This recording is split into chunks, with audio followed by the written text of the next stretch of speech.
It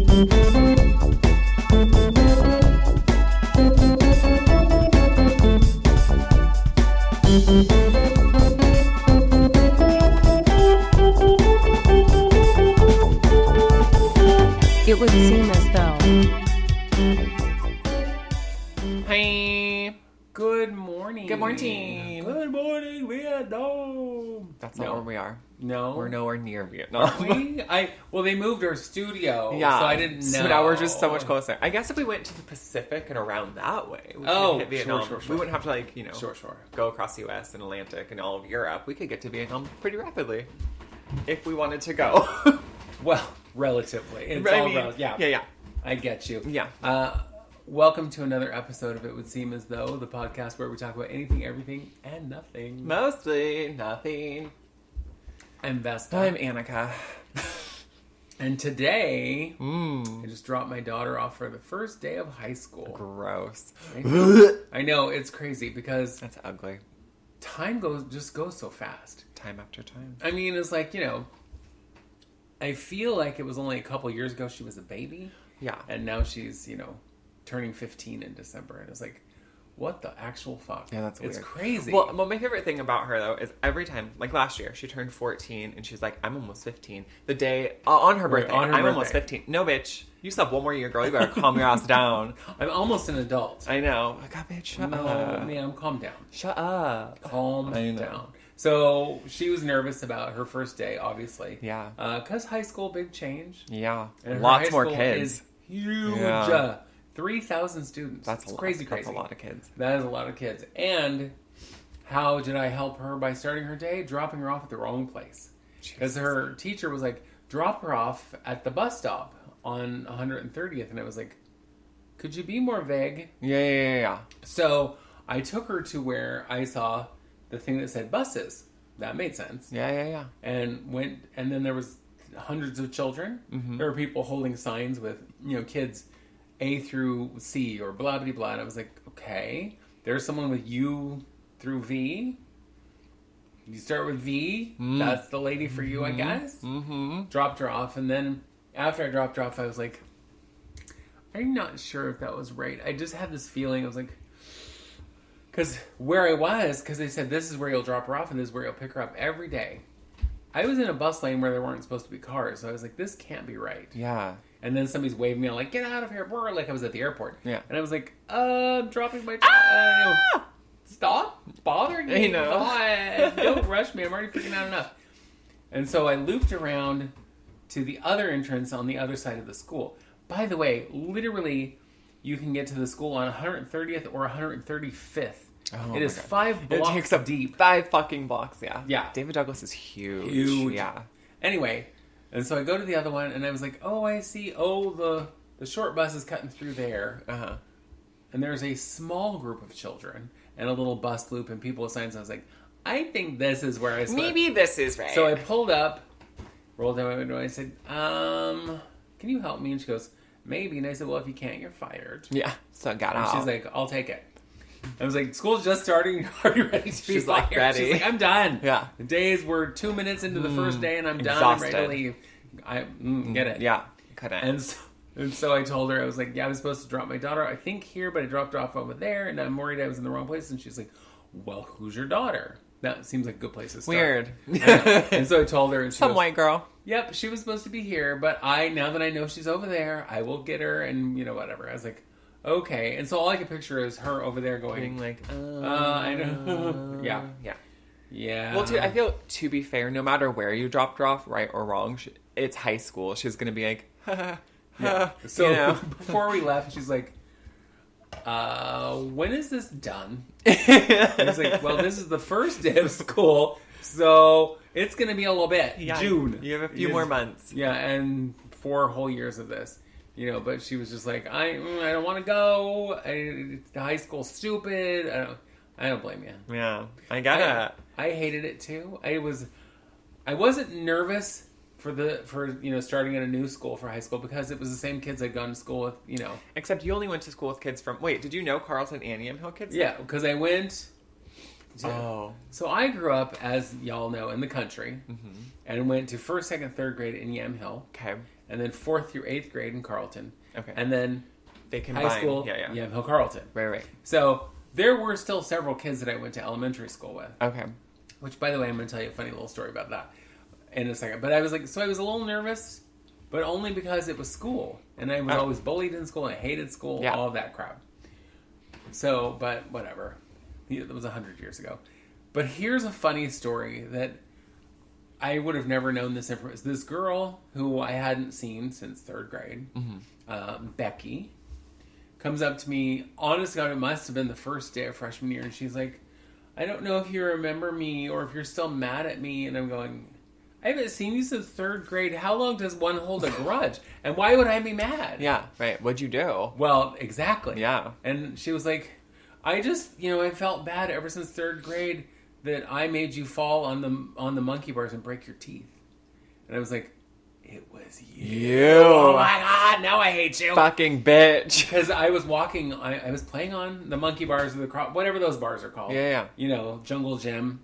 Back when kids had dangerous toys on the playground. And this girl apparently grabbed the back of my shirt for whatever reason. Were you standing on them? I was standing. Bitch. You were standing on top of the monkey bars. Yeah. That's dumb. And I fell, and my teeth hit the metal bar and broke, and blood and broken teeth everywhere. And I would have died. Then I had to live for the next 13 years with broken teeth. So, because my parents never got them fixed. Your whole front teeth? No, I had like an arch in the middle of my front teeth. So I never smiled for pictures because I hated my teeth because, they were broken. When did you get them fixed? I paid to get them fixed when I had my second job when I was 19. Wow. Yeah. So from 6 to 19, I looked like a dork with broken teeth. Weird. By the way, that's not the only reason I looked like a dork. Right. But no, it was that. That didn't help. It was the semicircle cut out of your teeth. That's exactly. Someone took a hole punch. It was all gotcha. How do you like that? No, I'm not. I don't prefer it. And then I remember this as if it was yesterday. And trust me, it was 1968, so it wasn't yesterday. Christ. I walked up to because it was in 1st grade. So I'm 6, little fat 6-year-old. Anyway, walked up to one of the playground monitor teachers, and I was like, "Oh, I'm bleeding my teeth," and she was like, "Oh, that's too bad." What? Bitch, I am bleeding. Did you just say that's too bad? Oh, honey, that's too bad. Mm-hmm. Wow. You are very ineffectual at your job. Yeah. It's funny. I was just telling a story about being in grade school and, being bullied and being at recess and running up to one of the recess aides and being like, these boys are whatever, hitting me, being mean to me, whatever. And her response was, we'll just tell them that they're being immature. That'll do it. Said, yeah, they're 7. No shit. Like, of course I didn't say that. So I was like, okay. No, but you thought it. I was like, all right. Yeah. It is weird that a 7-year-old would be immature. I know, and you're telling that to another 7-year-old. Like, okay. Because clearly you're the mature 7-year-old. Well, and I knew that, but like, how dare you? The top hat and monocle probably gave you away. I know. As I twisted my mustache and counted all my money. Right. Mm-hmm. Oh, wait, were you the Monopoly man? I was. Okay. I did not know, but now I know. My true identity. If you were born in 89, you started school in 95? 94? What do you mean started school? Well, did you do preschool and then kindergarten? I did preschool, kindergarten, 1st grade, yeah. Okay. And then so were you 3? So preschool starts at 3-4. So I think I went when I was 4 because I only went to 1 year preschool. So preschool, kindergarten. 93. Yeah. Yeah, okay. Mm-hmm. And before that time, I was like surrounded by children, right? Because like I had siblings, but also my birth mother, Becky, used to watch other people's children. Oh. And she was a bus driver. Oh, yeah. Right? So I was always around and I have a million cousins. So, yes. Other than approximately. So going to school, initially school was fine. And the part of school that I liked was being in the classroom part and learning, because that was my strength, right? But I hated being in school. Being in school was the bane of my existence. Yeah. Mm-hmm. For me, it was definitely, I liked the learning aspect, except math, because it was, again, that was a place where I floundered and felt stupid. But the social aspect for me was terrible. And I was a very social kid. Yeah. But people were mean to me, so I was like, meh, I don't like this. I did always, in every grade though, I had good friends and stuff, so that helped. That's helpful. Although those are none of those people that I was friends with in school are the ones who are like on Facebook, or anything else where you can find them and reconnect or anything. The only friend that I talk to from school is Cheryl. I love who her. Auntie Cheryl, who I've known since I'm 10. I love Cheryl, and now that I'm well over 10, it's been a very long time. What? You're over 10 years over 10. old. I can't believe it. By 50-something years. By 177 years. Well, yeah. Yeah, it feels like that. Oh my God. I have to tell you, right now, there are just a couple things in life that make me crazy, and clutter is one of them. And right now, my house looks like an episode of Hoarders. Okay, no it doesn't. To me. I know. To me. Well, because there's like literally nowhere to sit in the living room without having shit everywhere. So we're cleaning out the garage. And when I say we, I mean my husband. But he's bringing all the boxes in so I can sort them. Yeah. Because I'm the one who's going to be like, we can get rid of these 400 Santa Clauses. Yeah, we don't need all of them. 3,000 ornaments. What the fuck was I thinking? Who needs that much Christmas crap? Nobody. Christmas is a happy feeling. It's good to decorate and make you feel good. It is. But I can tell you by going through the boxes and boxes and boxes of just Christmas that I have looked through so much stuff and I'm like, I don't even remember this. Or I haven't seen this ornament is this? In 10 years. Yeah. Or, because like, for those of you who don't know, my Christmas tree is still up, still standing in the corner of my living room. And it is decorated right now with horror movie villains and animals and some sugar skulls, and some different colored jack-o'-lanterns. So it's not very Christmassy, but the Christmas lights behind it give it the Christmas feel. But it's just a little bit of everything. It's a hodgepodge, and it's been up since November. Okay. This is the first year I have not taken it down at all. Yeah. I always take it down at some point. I mean, it has been June and a couple of times. Maybe I should take it down. But this is the first year that I'm like, I'm going to leave it up all year and just throw different stuff up on it. But that being the case, I mean, it's not a very big tree. It's like 5 feet tall, I think. Okay, yeah. Maybe it's 6 feet tall. I don't know. Maybe. But those ornaments on there take up all the space on that tree. What on earth am I going to do with 700 more ornaments? You know, I feel the same way, though. Honestly. And not that I have a billion ornaments, but I have an 8.5 foot tree that is also currently up. I always put mine up every year, but when Gavin and I were moving in together, it's in a box that takes up so much room that he's like, can we just put the tree up and then like fold the box down and, keep that if we need it? And I said, yeah, because, Gavin, much like us, likes to watch Christmas movies and listen to Christmas music year round. Like, he doesn't care. It makes him feel good. But I have my 8.5 foot, 9 foot fucking tree, and then I have a little dark green one, and I have a little white one, and they each have their own ornaments. So I have like a lot of shit. Right. I am going through all of it today. Grace and I are going through it. But yeah, no, I also have my tree up. It's Christmas, holidays. Listen, I've been waiting for fall since the end of winter, because I hate summer and spring. Right. So in a perfect world, it would be fall, winter, fall, winter, fall. Yeah, and then a couple days where it's like, oh, this is sunny and nice. And that's it, though, because I prefer it to be this, where it's like overcast and a little chilly. Cool. Right now is ideal to me. Yeah. Because it's overcast, it's not sunny. The high today is supposed to be 71. Love that. Ideal. And cloudy. Yeah, that's right? perfect. And that's why, in theory, I would love to live in San Diego, because the high is 72. The average weather in San Diego is 72 degrees, which to me is like perfect. Yeah. Well, and if it could just like rain and be sunny, like alternating days, ideal. Because I love the rain. Like I'm good with rain. I'm not good with like the downpour where you're like, everything's flooding. I'm afraid my house is going to flood. My roof is going to leak. I'm not afraid my roof's going to leak now because I have a brand new roof. But I feel like mostly if I don't have to be out. Here's the thing, mostly. If I don't have to be out in elements, I love all of them, right? Show me the snow, stunning. I love when it blankets everything and it's quiet and kind of eerie. I do love that. I love snow. I don't want to be in it. I'm not driving in it. I'm not going anywhere. Don't ask me. Don't even look at me. But yeah, I love all that shit. And this is the first year that I won't have to try to drive to a location when it's icy and snowy to go serve coffee. I'm like so thrilled. That is You'll never just have happened. to walk from your house to my house to serve attitude. Girl, and be like, hey, you had enough of and me? your soup's good at that. I know, girl. Yeah. But yeah, so I love having my Christmas tree up. But yeah, starting now, end of summer through like February is my favorite time, for sure. I love it. You are literally the only person I know who gets seasonal depression in the summer.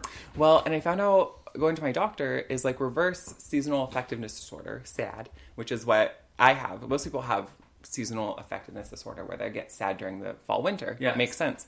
But being from here, and it rains here, and fall and winter are actual fall and winter here. It's so comforting to me. And living in places like LA and San Francisco, where like San Francisco rained, LA rained. I lived there for 5 years. It rained 3 times. You know what I mean? It was never really overcast. Right. It was never cool. Christmas when it's like 80 degrees outside is fucking weird, And I enjoy it. It made me feel like... It doesn't feel like Christmas. No, it felt like the Twilight Zone, and I just felt really uncomfortable. But yeah, I feel much better. It's just cozy to me. No matter where I am, it's just always like cozy when it's rainy, when it's cold outside. I just love it. Once we get all these boxes out of my living room, I would love to have a little fire. Oh, I was going to tell you too, your husband mentioned that he was feeling overwhelmed yesterday because, I've been talking to him about the garage. That's how he started. It was me being like, hey, what are we doing? And so I helped him formulate a plan because that's like his... that's what his roadblock is like. What do I do? I'm overwhelmed. Where do I start? Right. So we talked about it. We got a system. And so now he is doing that. But he was feeling overwhelmed yesterday because you were overwhelmed. And I said, well, she's just going to have to live in her discomfort. Because I said, what is the other solution? Just to not do it. You know what I mean? Not to do it or just throw literally everything away. Which I'd be fine with at this point. Right. That's not going to happen. It's not going to happen. No, I know it's not going to happen, but I'm telling you what. It could. I would at some point look for things and be disappointed that I didn't have them, but it wouldn't be the end of the world. I know.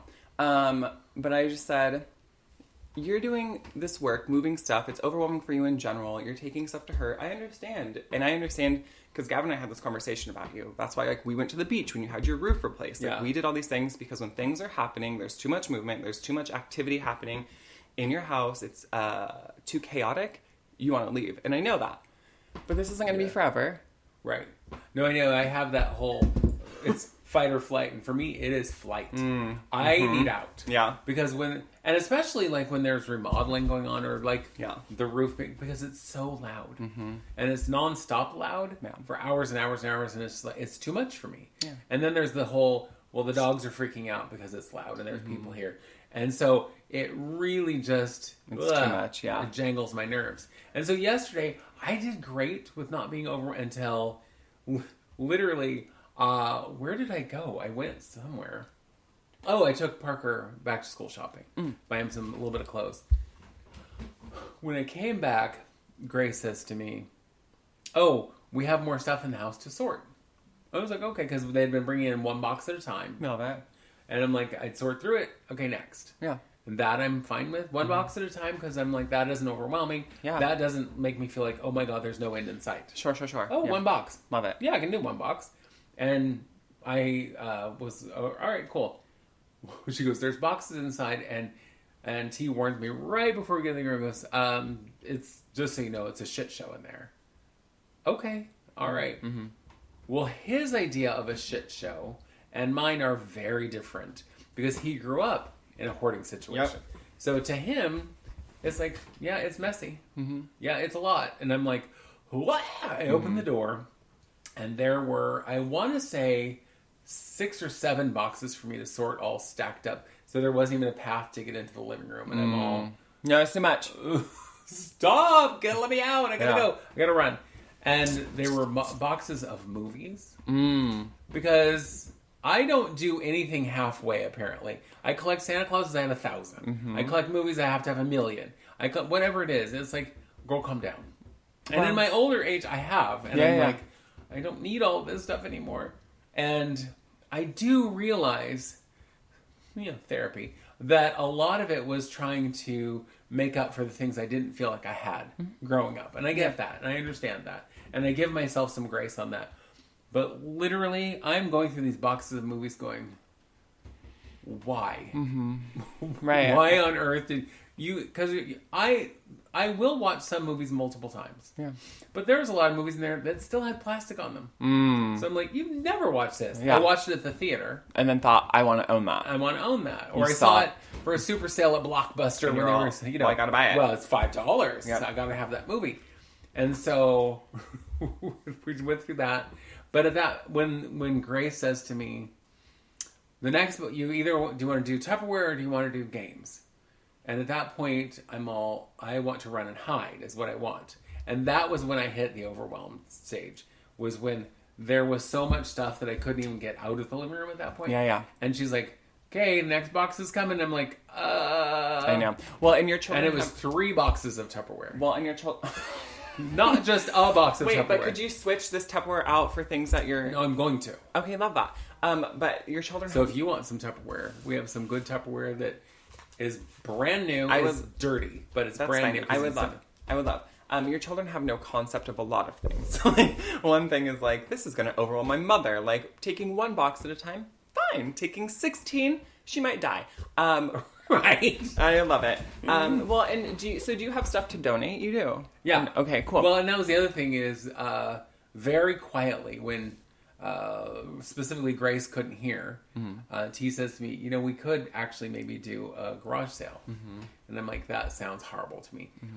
But we could, because this next weekend's supposed to be nice. But that was before I realized that this next weekend, I won't even be here most of the time because Saturday I work and Sunday is the block party downtown, and I have to do that. Well, then you need to do it. Someone else can do the garage sale. Well, that's just it. Who? Because as he then pointed out, was like, well, you and Annika have to plan everything because you're the planners. I'm like, I don't want to. So I know that if we put all of this stuff out, and we'd probably make a few dollars, maybe even $100 or $2. Who knows? But I would really rather just donate all of it and be done with it. Here's my suggestion, because I also am going through my shit. Granted, I don't have near this much shit as you do, but because you have a garage. And you're half my age. Yeah. Mm-hmm. I used to have a lot more shit. And then I said, why? Right? And moving state to state really helped me, because if I couldn't fit it in my fucking Toyota Corolla, then it wasn't coming. Right. So I didn't own any. So it was you and Annabelle and a few things. Yeah, Annabelle, who just turned 13 yesterday. Little baby. So I didn't own any furniture. None. Because I was like, what the fuck am I going to do with it? But I have stuff to donate currently, too. So we could either... And there was some stuff that I was like, well, maybe I could sell this because it's nice, like an Instant Pot or something that I don't use, right? Yeah. But most of my shit I just want to donate. So when we can load all this shit in the car, girl, we can take it all to go donate. That's fine. And do that as this is happening. That way it's alleviating it. Yeah. Because I was just telling your husband, and it's very rudimentary, it's just trash, save, donate, sell. Like those are your 3 piles, right? But now that it got shitty outside, well, it rained, you can't really put a ton of stuff outside for someone to come pick up, right? So, yeah, I know that it's overwhelming, but he's made really good progress. Oh, he's made amazing progress. Yeah. But here's the other part that then just made me go, I just want to lay down and cry, is when I tell you that I have sorted through enough Christmas crap to open a Christmas store, and he tells me, oh, the cabinets we have out there have more boxes of Christmas in them. I'm like, that's stupid. I don't need any more. I don't care what's in there. Holy it's shit. Going. Yeah. Crazy. I'm like, and I feel like too, I know this is like not our topic, but I love it. Because, the idea is to put more shelving in there, whatever. Yes. And I feel like once that's done, being able to be like, these 2 rows, or these 2 shelves, Christmas, or whatever, 3 rows, this cabinet, Christmas, whatever it is. But like, that's having it organized will be so much better. You're going to live through this moment of chaos and make you want to like shoot everyone in the house, but it will be great. Yeah, some people more than others. Oh, I know. I bet our list is very similar. Yeah, I bet it is. Well, and then it's like, but then there's just such random things that I'm like, I don't even know if I can donate. Who'd want that?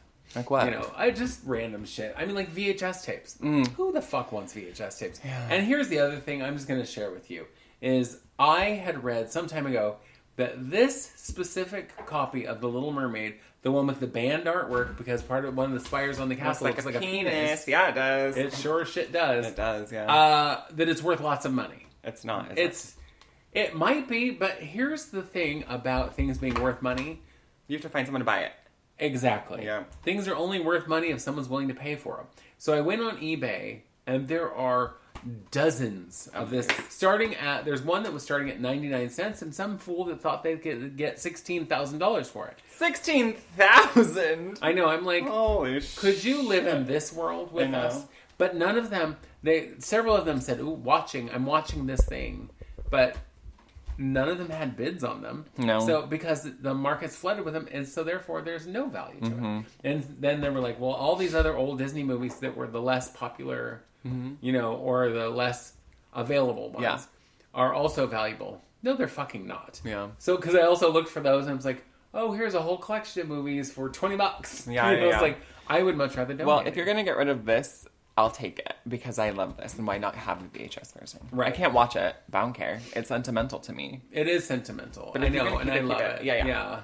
I did explain to my children that is the movie that saved Disney Studios. Okay. Because for the decade prior to that, all of the animated films that they put out flopped. That's crazy. And so they were like, yeah, the 80s was not a good time for Disney. It was not. No. And then they put out The Little Mermaid, and it took off, and it was huge, and it set box office records. And then after that, if you think about the golden age of Disney, really, it was The Little Mermaid and Aladdin and The Lion King, and all of those Beauty and the Beast, all those huge movies that came out in the 80s. That's 80s, early 90s, because that's iconic. That's iconic Disney to me. That's what Disney was. But I think other than when they did Snow White and Cinderella, this was an even bigger era for them. Yeah, because these movies, it was when you make a lot more money. They were costing a lot more money, yes, but they also grossed more money.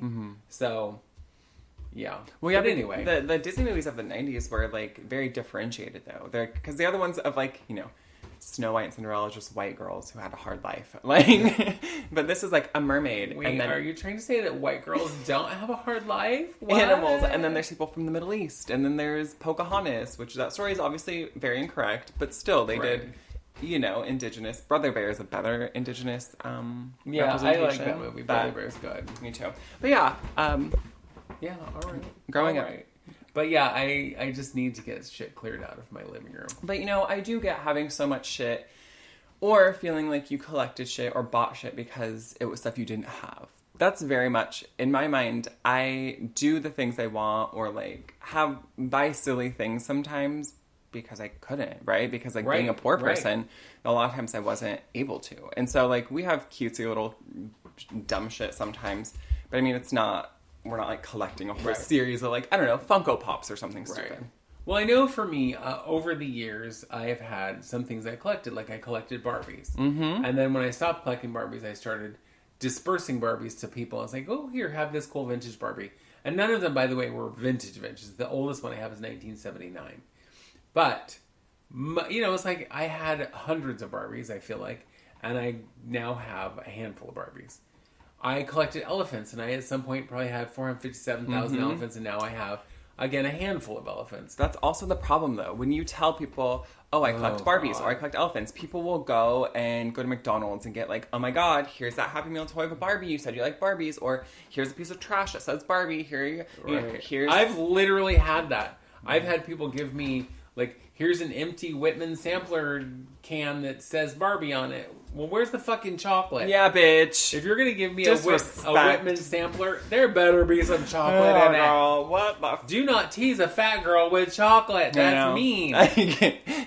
But you like Barbie. Here's some chocolate. Psych! It's just Barbie. I'm going to beat the shit out. Where's my chocolate? I know, I agree. Yeah, so... And then my latest, I would have to say, collection would be Santa Clauses. I prefer Santa Clauses of different ethnicities. Mm-hmm. And so I have several. Yeah.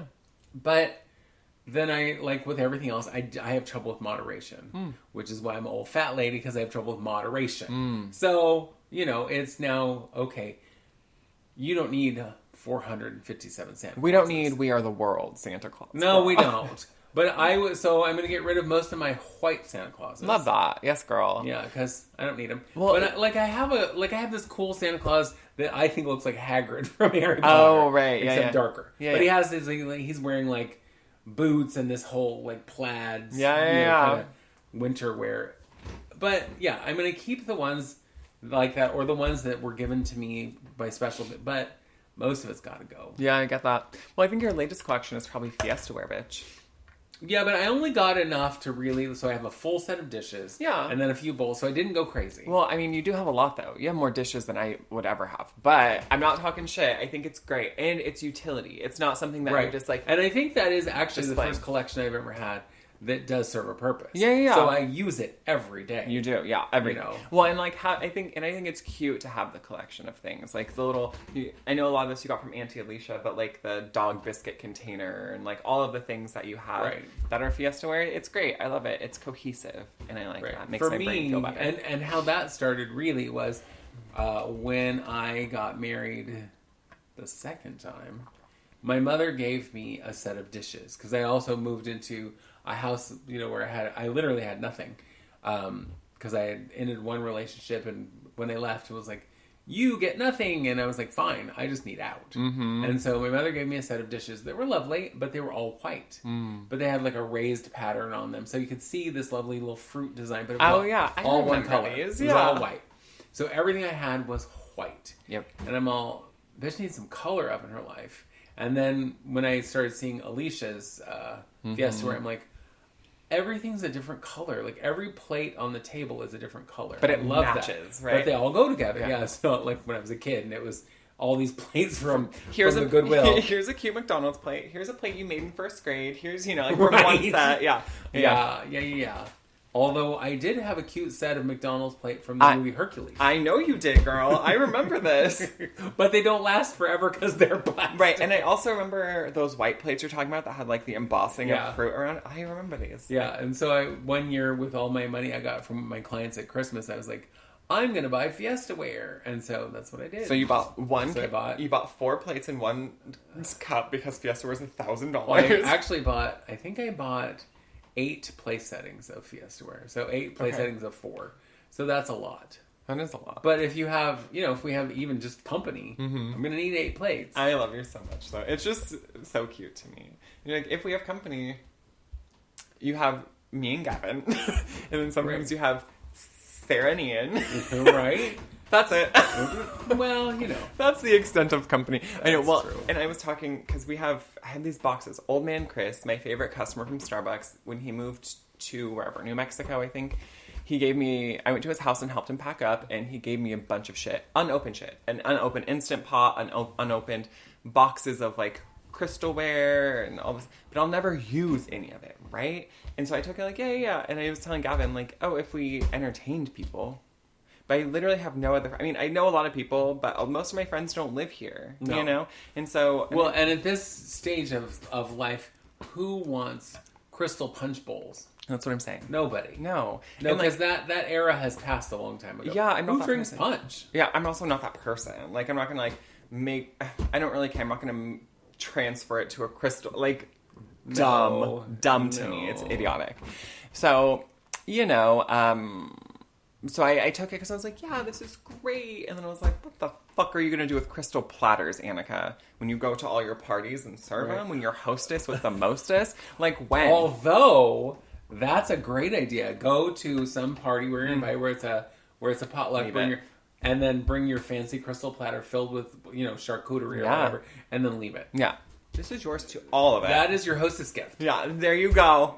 I love you so much. I want you to have this beautiful crystal platter. So what I'm going to do now is just start bringing it over. I'm going to make a family dinner every week. I'm going to put whatever we make on a crystal platter and bring it over. Yeah, I don't want your crystal platter. It's all yours. I don't need them. I don't go anywhere else. What do you mean? I know. Well, that's been... Maybe someone will invite you somewhere. People invite me. But I know you just don't go. I just say, yeah, maybe. And then I think, better not.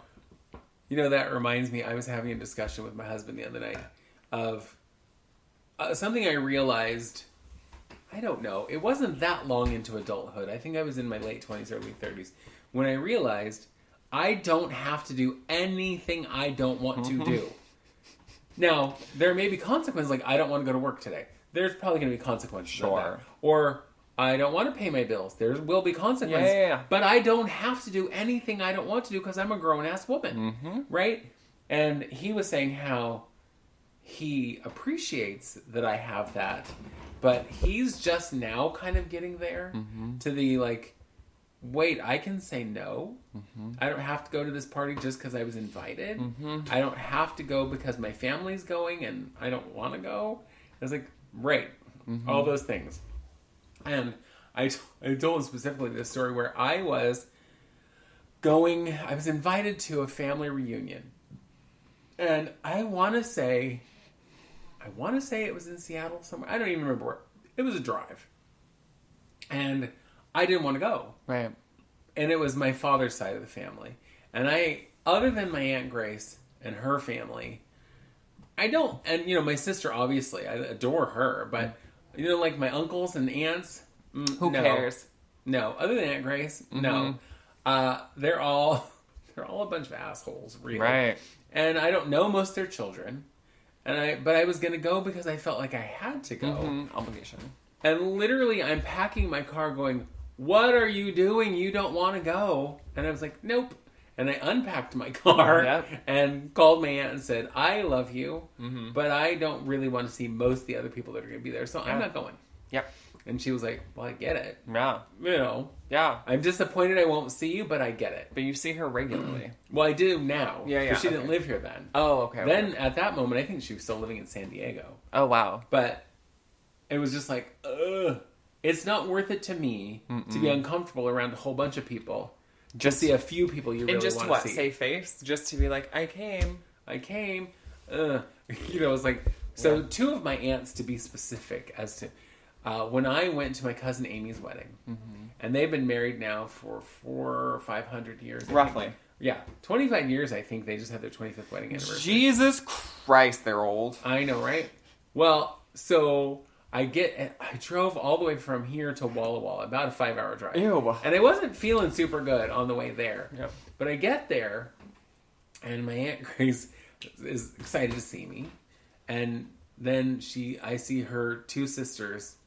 Boo! And she brings me over, and she's like, y'all remember Vesta? And they looked at me with their nose so high, and they're like, oh, yes, we know who you are.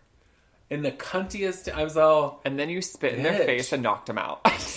in an ideal world, but they're old people, so I was like, I didn't do that. But I was like, yeah. And then I was supposed to be staying at Grace's house because she lived there in Walla Walla, and she was like, "Oh, change of plans because I broke up with my husband and I'm not living in the house, but we're gonna stay here at this camp." And I'm all, absolutely, slow your roll, Betty. What do you mean we're gonna stay at this camp? She goes, well, there are cabins. I was like, okay, cabins. Different. She took me to the cabin where there's no water, no electricity, no bathrooms, no nothing. It was basically camping. A wooden box with bunk beds. Hate it. No. Yeah. And I have to walk out into the scary forest, because we were in a very forested part, to go to a porta potty. No. And I have to stay in the same room as my cunty aunts. No. So I literally drove back home 5 hours after the wedding because I was like, nope. Absolutely. Because I was also in my 30s, early 30s. I didn't have money for a hotel. Yeah. So I'm going home. Bye, bitch. Yeah. Hell yeah. Otherwise, I would have just gone into town and said, I'll stay at the nearest Comfort Inn. Yeah, bitch. But it's Walla Walla. I don't even know if they have such a thing. Ugh. But yeah, but it is one of those things that it's like, I don't have to do things I don't want to do. Yeah. And I think that is such a powerful thing. Yeah. When you realize, yeah, you know what? I don't want to do anything today, so I'm not gonna. Yeah. And I don't want to go to your stupid party because I don't like your stupid friends. And saying what you said about like giving yourself grace, girl, that has been my motto for the last 2 years. You don't want to do something, you plan to do something, you don't want to do it. And it could be anything. Oh, I'm going to do homework today, or I'm going to work out today. I'm going to make this a consistent thing. And if I don't feel like doing it that day, I'm not going to punish myself to do it. Do you know what I mean? I think that's dumb. And to me, it's like, when people go on a diet and then they can't eat literally all the things because they're on a strict diet. That's what it feels like to me, being like, well, I made all these plans and now I got to do all this shit. I have to stick to it. I think, again, doing what you want and doing it in moderation, right? I think like doing things that you want, but doing things that make you feel good and reassessing. I think that makes sense. Finding joy, because joy can be found. Do you know what I mean? Yes, absolutely. And so I don't... But the things that don't bring you joy, that you don't have to do... I mean, like, I get it. You have to go to work. You have to pay your bills. Mm-hmm. And if you hate your job, get a better one. But I realize that's always not easy, but start searching. Yeah. Find what you like. Make the effort. Yes, make the effort to change your life and get something better. Yeah. But things that absolutely don't bring you joy, like if you don't like going to big public functions, don't go. If going to a concert makes you have anxiety because there's a million people there, don't go. Oh, that's me, girl. That's me. If even going to a family event because you don't like half your family, don't go. Nope. If your family invited you to Thanksgiving or Christmas or whatever, and you're like, and you don't I don't want to be around any of those people, then don't. Don't go. Yes. And I think so many people feel that ridiculous sense of obligation. Mm-hmm. Well, this is my family. And I remember as a child hearing the phrase, well, you have to love them because they're your family. No, I don't. No, you don't. Guess what? You don't even have to like them. Yeah, I don't. And it's like, well, you don't have to like them, but you have to love them. Well, that doesn't work for me. If I don't like you, I'm certainly not going to love you. And so that whole theory has never made sense. You don't have to like them, but you have. Well, then how do you get to love? That's what I'm saying. If you don't like, that doesn't make sense. No, I'm with you. Growing up with birth parents that are not good people and not just weren't equipped to raise children or even be around children. I grew up understanding that, hearing a lot that oh, well, he's your father, she's your mother, you need to love them, you need to respect them. And so since I was a child, I was like, no, I don't. First of all, this bitch left me and this man abused me. I don't need to love anyone because I share biology with them. And I think that's the dumbest thing that we tell people is that because they're your family. Absolutely. Because most people I meet, I'm like, you're fine. I don't think you're great. There are people I do think are great. But what's going to happen? I mean, how often do you think it happens where all siblings are born into one family or the whole family, mom, dad, siblings, whatever, and they all like each other? That, I feel like that is not reasonable to ask of somebody. No. Well, it's also the exception. It's not the rule. Right, exactly. And it's like one of my friends is also from a very large family, and growing up, they adored each other. Their parents stayed married because they adored each other. And I always told them, I go, you're the odd one here. Yeah, right. Because that is not the norm. No. And bless him and his family. They're wonderful people. Yeah. And how lucky you are. Mm-hmm. And I've always wished that I had those kind of close relationships with my siblings. Agreed.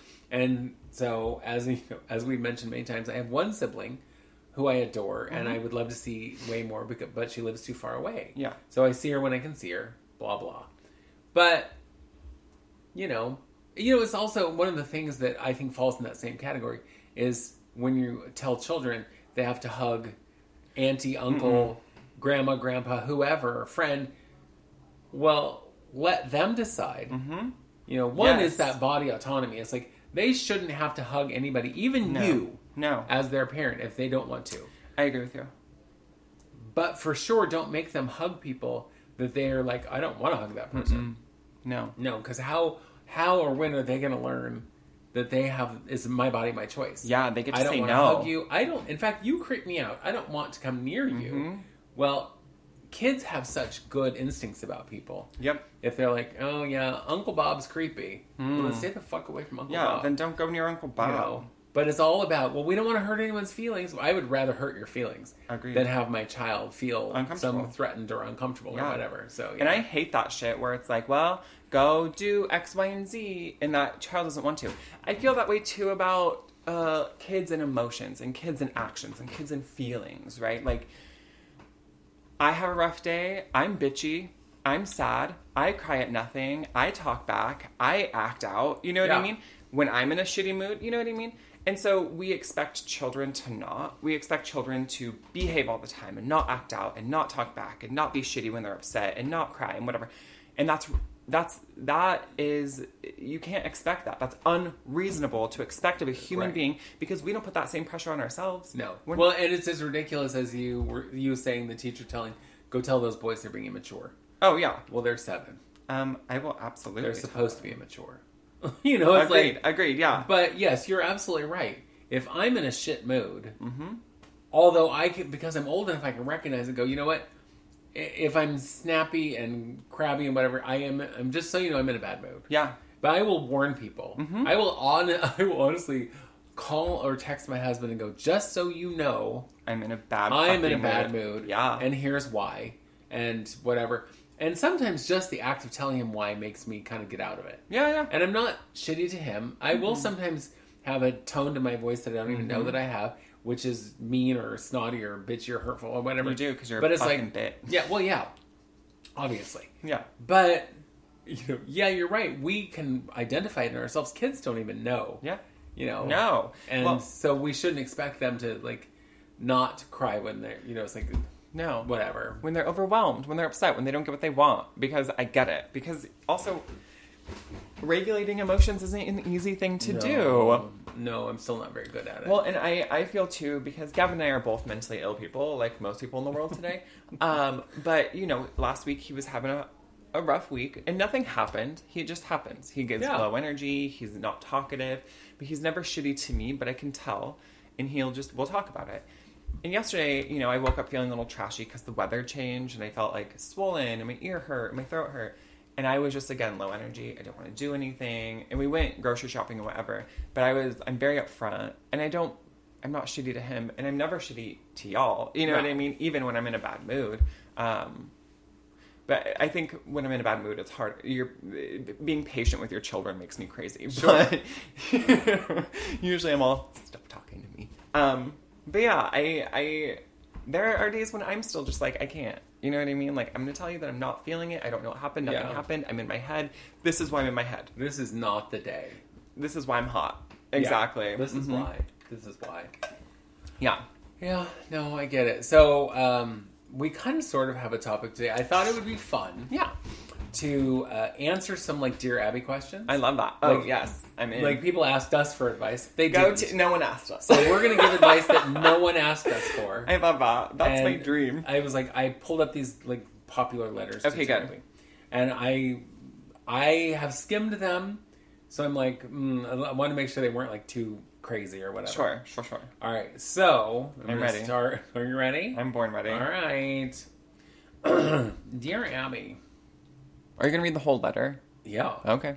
So, my husband, who is 81 and in excellent health, has just suggested that when we feel we can no longer live independent lives, I'm 72, so she's like almost a full decade younger than him, we should move closer to his daughter in another state so that she and her husband can help us. I don't like her husband, and I don't want to be reliant on him, beholden to him, or even socialize with him. Bitch don't like him. In the 15 years I've known him, we've never had a conversation. In the beginning, I tried, but he cannot relate to older women. Apparently, he didn't have a good relationship with his mother. His only topics of conversations are his dogs, guns, or sports. Okay. I have no interest in any of that. It breaks my heart that my husband and I may not be spending our last years of our lives together.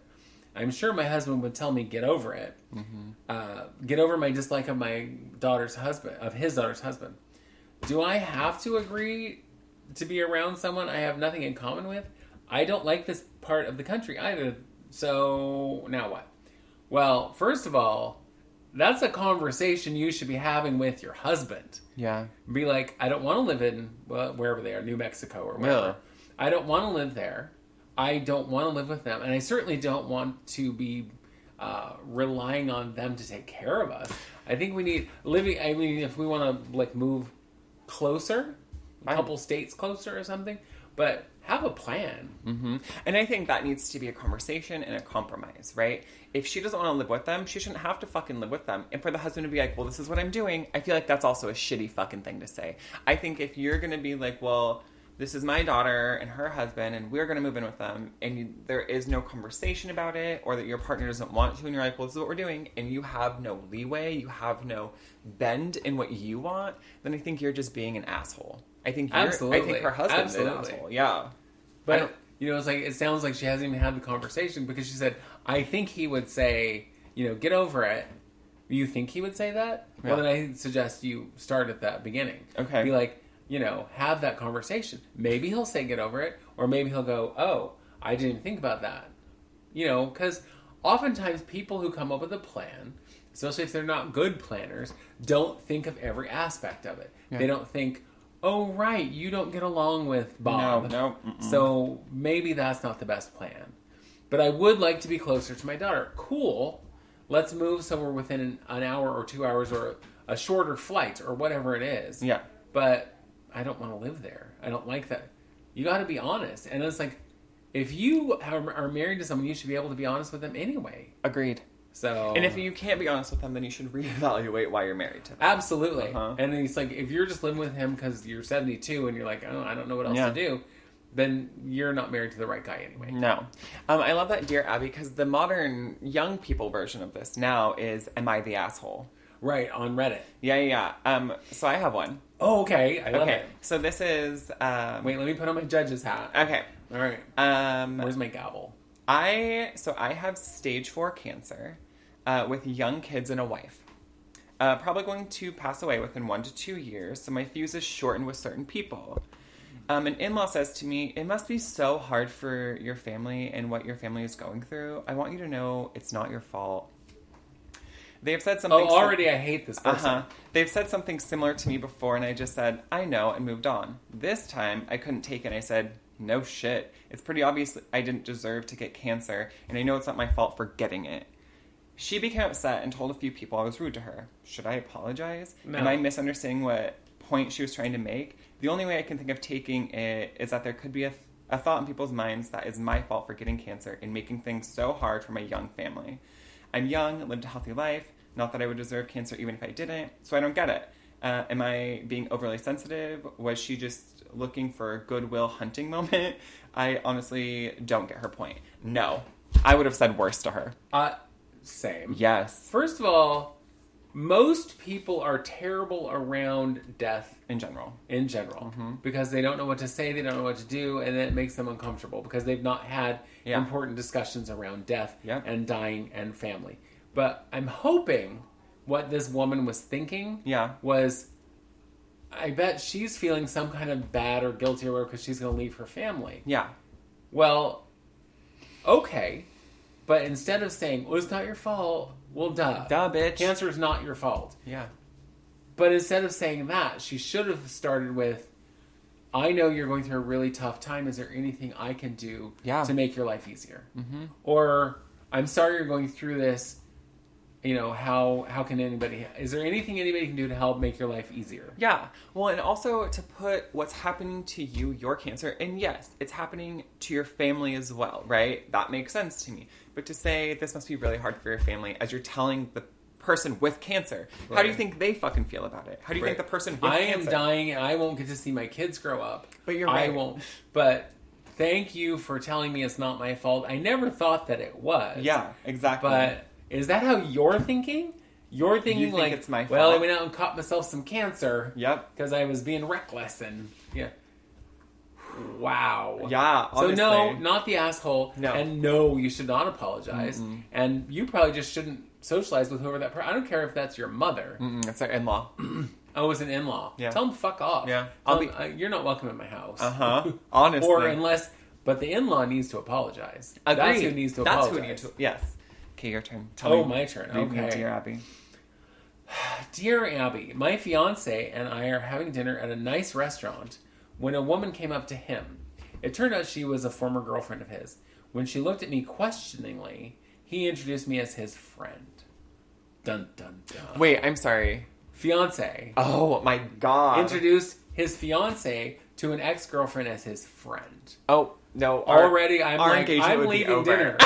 Right. Yeah. So I reintroduced myself as his fiance. Then she looked back at him and said, oh, congratulations, and walked away. For the first time, I'm seriously considering not marrying this guy. What do you think?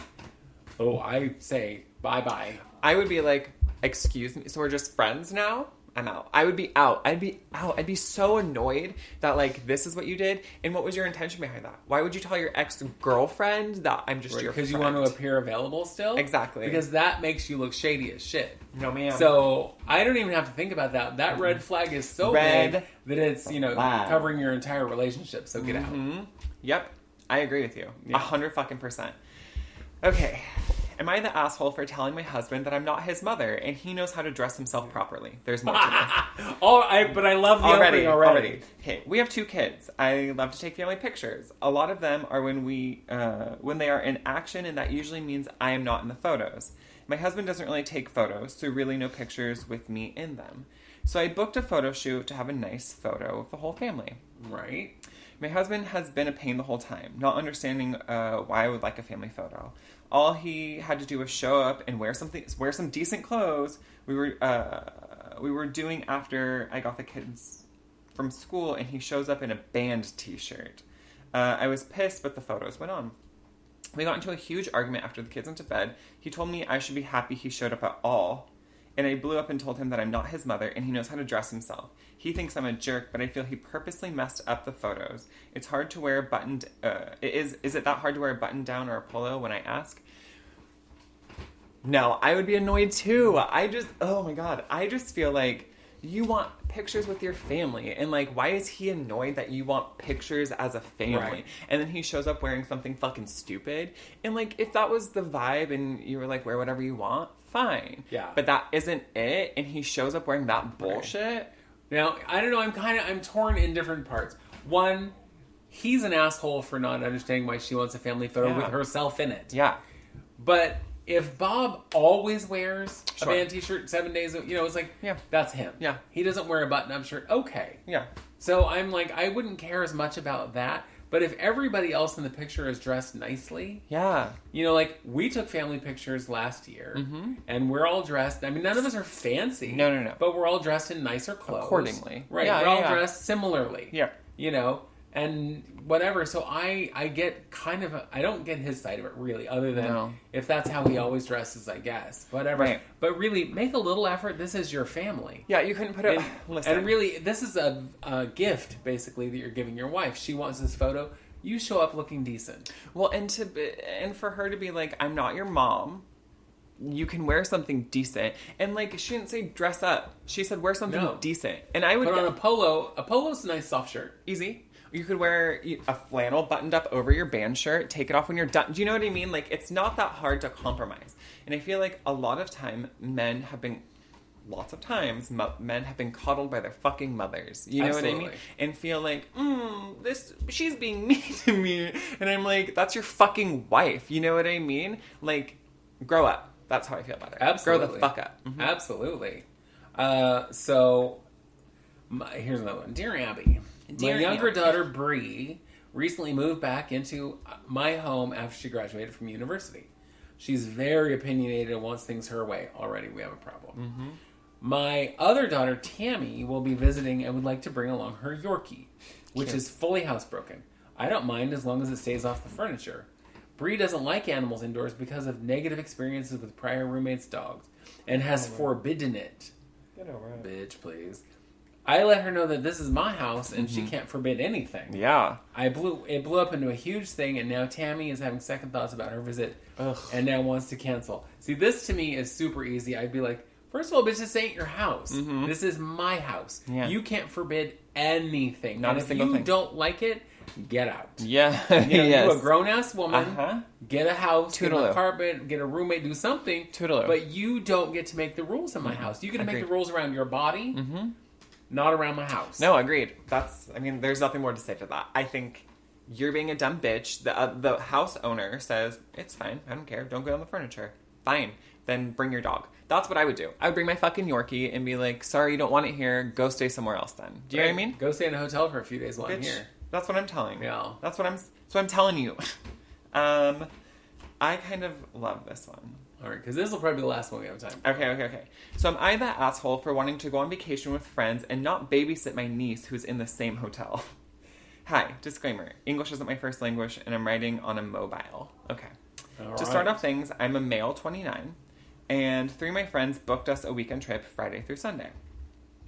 A few weeks ago, it's my first time off since the beginning of May. To say I'm thrilled is an understatement. We plan to party at night and chill by the pool during the day. Sounds good. Makes sense. That's what lots of people do. I was told by my brother, 43, and my sister-in-law, 39, a few weeks ago that I was really excited to stay in a specific hotel since it was on the pricier end. So they're excited to stay in this hotel. Yesterday, my brother contacted me and said that they'll be staying in the same hotel with my niece, who's 4. As the same hotel as this guy. Okay. In the message, he wrote to me that they're all really excited that I can help with my niece since I'm also there and they can relax in the meantime. And according to them, I have nothing better to do. Do not get me wrong. I hell. love my niece to pieces, but I really want to enjoy this weekend and not have any responsibility for anyone besides myself. I want to relax and be drunk and have fun with my friends. They are staying in the same hotel, so I can't avoid them even if I wanted to. The vacation is not refundable. I'm either stuck with babysitting, her parents are really pushy, and I'm the worst at setting boundaries, or my family will think I hate my niece. I'm frustrated as fuck. So am I the asshole for telling them I don't want to spend time with them? No. No. Nope. Absolutely not. You know, if you carve out a little time in the day to spend time, go like, I will go to breakfast with y'all. Yep. We'll go Absolutely. get a We can meal. go to dinner one of the nights I'm there. Love. Whatever. But I would be like, I'm not a babysitter. This is my vacation. Yes. And I don't want to babysit anyone. So, yeah, I mean, it's like, I don't understand that. First of all, to assume that anybody else is going to watch your children. And to be pushy about it. And then be like, I don't care, you know, you have nothing better to do. Well, so you do? You're their parents. Yeah. You know, you're the one who's like, if you needed a vacation, you should have found someone to watch your child while you were on vacation. Or brought a nanny with you. Or hired someone to come with you and stay in your hotel 100%. room. You know, anything. And guess what? You were the one who had fucking children. You made the decision to have child, whatever. That is nobody else's responsibility. And I hate that shit when we're like, often when like parents do it to older siblings with younger siblings. Yeah. Well, you need to watch your siblings. And like, I get it. Y'all did it when you were younger and whatever. And we all like watched each other when I was a kid too. But like to expect somebody else to raise the children that you fucking decided to have. Right. Bullshit to Right. me. I agree. Nope. Well, and the other thing I want to say to this person is learn to set boundaries. Mm-hmm. Because people will take advantage of you until you figure it out. Because it's not easy, it's not fun, but I will tell you it gets easier with time. And it's worth it. It is absolutely worth it. It is worth the discomfort. Yep. It is worth having people pissed off at you. Yep. Because pretty soon they'll go, oh, right. He has set this clear boundary. He hates me. And we have pushed it several times and it's never given, anything to us. So I guess he's not going to babysit our child. Yeah. Well, you know what? I don't think you should ask anybody to babysit your children unless you're going to pay them. Agreed. And two, if you're on vacation, you don't want to babysit anybody's child, especially if you're there with a bunch of your friends who are all going to be hanging at the pool and drinking. Well, and I don't understand, like, you're bringing your child and you know your brother's on vacation and you're just expecting him to watch your kid so you can fucking relax, even though he's also in a hotel on vacation. Like, that doesn't make any sense to me. No. So y'all just going to vacation where he's vacationing so he can be your nanny? No. That won't happen. Now, if you had set it up previously and said, we're going on vacation, we'll pay for you to come if you take care of the kid while you're there. It's not much of a vacation, but you're making a little bit of money. Sure. But not to horn in on someone else's vacation. So absolutely not the asshole. No. And I think they're the asshole. I absolutely agree. Because you're taking advantage. And you're taking advantage of this guy specifically because you know he is not good at setting boundaries. And that's such a shitty thing. And this is your family. And they'll probably use the excuse of like, well, it's your niece. And if he doesn't do it, the family will think he hates the niece. Right. But like, if he sets boundaries and they're like, oh, well, you're just an asshole then. Now you're the asshole for sure because you don't want to watch her. Like, It's so... Oh, you hate her? Oh, so you hate your family? You hate your whole family now? Right. Yes, I like, do. Well, Thank yeah. you. Yeah. Y'all too much. If this is how you're going to act, bitch, yes, I hate you. Yes, you're all assholes. I know. Girl, I can't. Basically, don't assume people are going to do shit for you. And don't push yourself onto others. Right. If they said no, or if you don't be an asshole. You know what? Just don't be an asshole, dear Abby. All right. So, next week, I want to do more of the... Yeah, that's fun. Reddit, am I an asshole? Yeah. Because those are fun. I listened to Charlotte Dobray, who's, a YouTuber, but who reads these, and I'm always like, I think that you are the asshole, or you're not. Yeah, depending, whatever. But because I've heard some of them, like, if you don't know you're the asshole, you are completely clueless. Or you just, and I feel like sometimes if you're asking, am I the asshole, and you're not the asshole, you just need that validation, right? You need someone to be like, no, you're doing fine. It's not you. Just because your whole family is turned against you. Yeah. They're all being assholes. You're doing amazing, sweetie. Yeah. Yeah, because it's not majority rules. Because 500 people that say you're an asshole doesn't mean you are. No, and guess what? You could be an asshole to them. You know what I mean? They can think you're asshole, but other people think you're great. You're going to be the villain in someone else's story. That's what I'm saying. So yeah. And on that note, we're gonna get the fuck up out of here. I know. I have to pick up my daughter soon and do other things. And I have homework. And you have homework, right? Because you got 2 classes left. You're almost done. Girl, and I'm so over it. I know, honey. But you will do it. You will soldier on. I will. You will finish this shit, and you'll have your 2 degrees. I know, girl. Yeah, you're amazing. I will survive. Hey, hey. Yes, you and Gloria Gaynor. Yeah, will survive. Anyway, we're leaving. I just tapped this like this was a screen and it was going to zoom in. And it's a fucking VHS. The VHS box is so, high tech. I'm old and weird. Okay. Well, yeah. So, you know what? Send us emails at itwouldseemasthough@gmail.com and find us on most major podcasting apps. Probably some minor ones too. Share, comment, subscribe, tell everyone. Yeah. And you send us love letters. Tell us how much you love us. Oh, that's my ideal. That is along best. with hate mail. Right. Love letters and hate mail. Thank you so much. And hate mail. I think that's what I'm going to call my first book. Love letters and hate mail. I love it! All right. Well, we're out of here. Bye. Bye. It would seem as though